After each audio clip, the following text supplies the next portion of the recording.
was for my last semester of nursing for my professional nursing synthesis proposal class, and we were asked to create a research project based on a problem from people within the ER. So I interviewed several people in the ER, and then our nurse manager, Christine, who's here with us as well. And from that, the problem that we'll be focused on is improving patient discharge education to reduce the number of revisits to the emergency department. So, why is this important to nursing? So I don't have the actual statistics on the revisits for our department itself, but within Epic, you know that there's like a little revisit 30-day symbol. So if they've been to the ER or any UNC affiliated ER in the past 30 days, it shows that little symbol. But I think of like the people we consider our frequent flyers. So COPD exacerbations, diabetes, mellitus, abdominal pain, psych problems, those type of people that have the resources either at home or outpatient, but yet we see them over and over and over again for pretty much the same things when they have the resources to deal with this at home.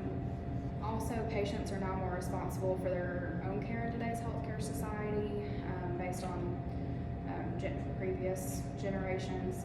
And then every patient that gets discharged from the ED, unless they're like an AMA or something, gets discharge education. That's usually the primary nurse giving that discharge education. So, what is the rationale for change? Why does there need to be a change? It was found throughout my research that 40 to 80% of patients who are discharged from the ED do not remember pieces or all of their education.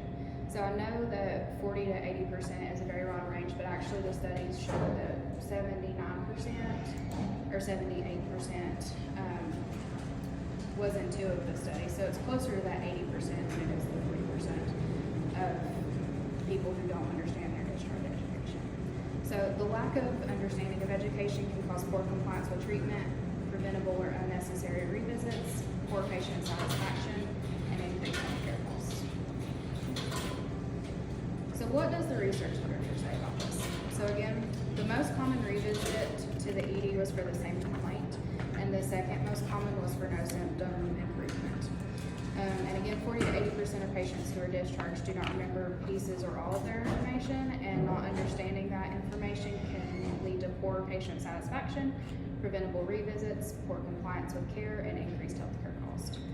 There was a study done in Dallas, Texas of 50 participants where there was 6-question questionnaire based on Joint Commission recommendations, and they asked their patients that were being discharged about their diagnosis, treatment received, recommended outpatient treatment, follow-up, and criteria to return, and 0 of those 50 patients got their discharge education correct. Once they implemented Teach Back, which we'll talk about in just a little bit, they found a 30% reduction in revisits. So if you've got 10 patients, that's 3 patients that stayed home and you didn't receive. Patients are now more responsible for their own care. And then 2 ways that we can improve patient education are by assessing the patient's learning style and by employing Teach Back, which I'll explain a little bit more in a little bit.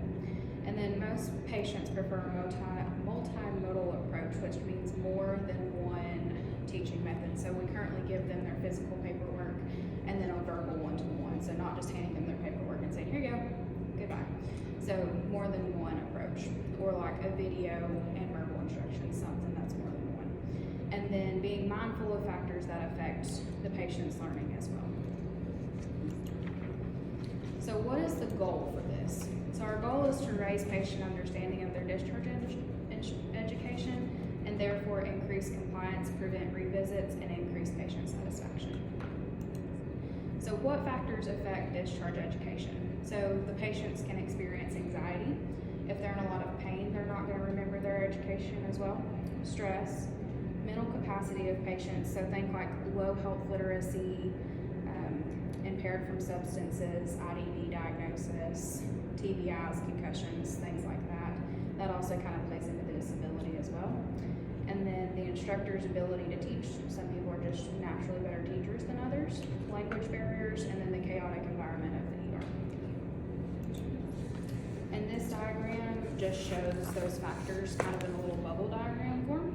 And the side to the right there is for significance others, so we're not always educating the patients themselves. Some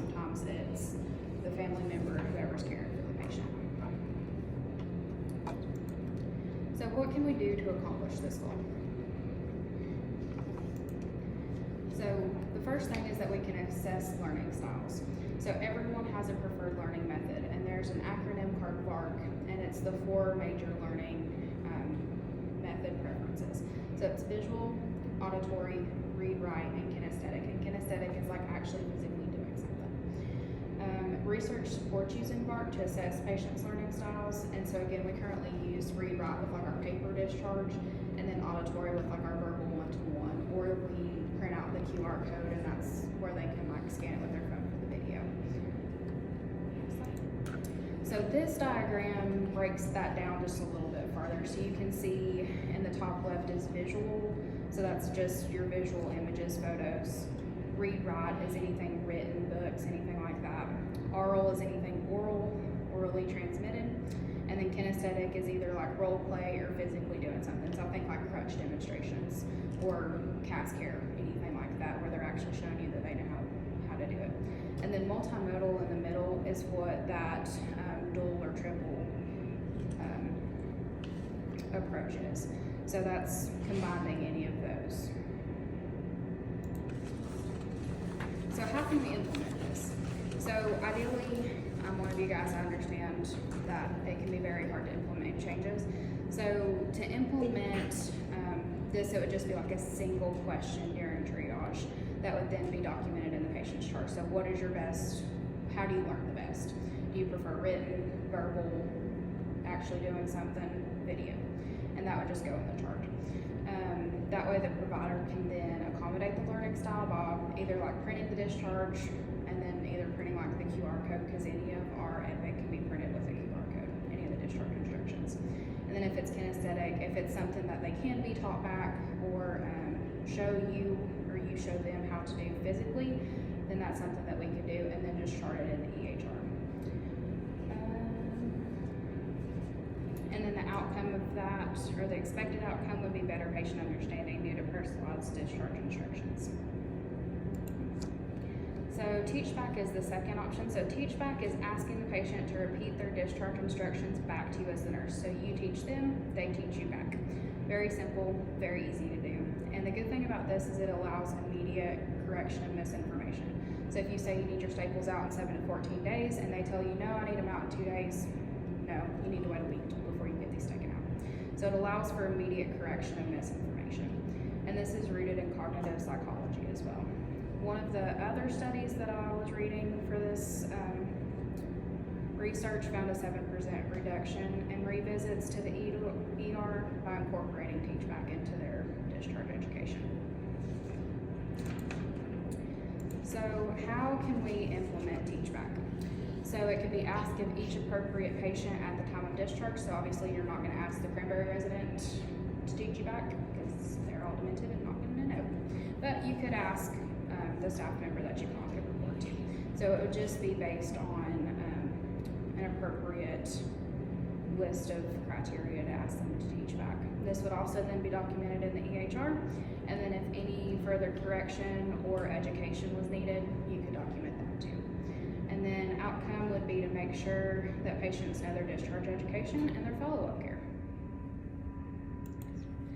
So in conclusion, patients are expected to care for themselves more now than ever before. Improving patient education can lead to better compliance with instructions, improved patient satisfaction outcomes, and decreased unnecessary revisits. And assessing individual learning styles can improve patient education. Implementing teach-back allows misinformation to be corrected immediately. And both of these methods are low cost, easy to use, evidence-based, and proven to improve patient education, which achieves our goal of decreasing revisits that are preventable. So, questions, comments, suggestions? And then my reference list is on the back as well. Do I have any questions for anything? Good job. It's a good idea. Yeah, you did good. Okay.